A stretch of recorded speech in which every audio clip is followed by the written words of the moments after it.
At the 1-year-old Joie Joe ceremony, the little boy immediately picked up a pair of handcuffs. Everyone who came to celebrate his birthday was stunned, because almost everyone present were convicted criminals. To ease the atmosphere, they pulled the boy in for a birthday photo. But just after the photo was taken, the warden of the prison stormed in. Prisons are not allowed to hold birthday parties without permission. They were kicked out of the room and made to wait for punishment. The boy's mother stepped forward to plead, explaining that she just wanted to celebrate her son's first birthday. However, the warden did not show any mercy. Instead, he tore the birthday photo they had just taken into pieces.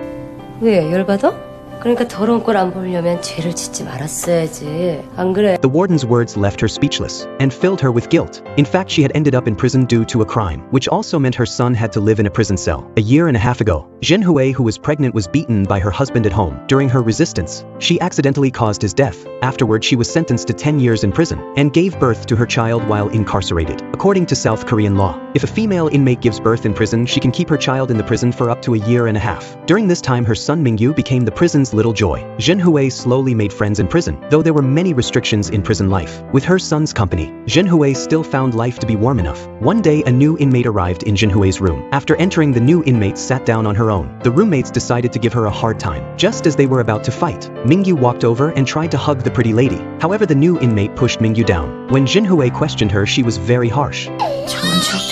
After hearing this, Zhen Hui couldn't hold back and struck her. The two women tugged at each other's hair on the floor. After this incident, they were both locked in solitary confinement for a day. Zhen Hui later learned about Yumi's background from the prison guard and stopped holding a grudge against her. A few days later, Yumi returned to the cell from the medical office. The other inmates learned the truth, and they silently agreed not to trouble the poor soul anymore. Mingyu really liked the pretty lady, and once again walked over to Yumi. He went up and hugged her, and this time Yumi didn't push him away. That day, the prison held a cultural performance. The performers were a female choir. Listening to the choir's harmonious and beautiful singing, Zhen Hui was moved to tears. Thinking about how she would have to part from Mingyu in 6 months, she decided to personally give her son a choir performance before they separated. After the event, she went to the warden and shared her idea of forming a choir. The warden readily agreed. He also promised that if she successfully performed once, she and Mingyu would be granted 1 day of amnesty. Thus, Zhen Hui was granted permission to form the choir. The choir needed a conductor. Zhen Hui's first choice was her roommate Grandma Wenyu. Grandma Wenyu used to be a music teacher. With her, the choir would definitely succeed. However, Zhen Hui didn't expect that Grandma Wenyu would firmly refuse her request.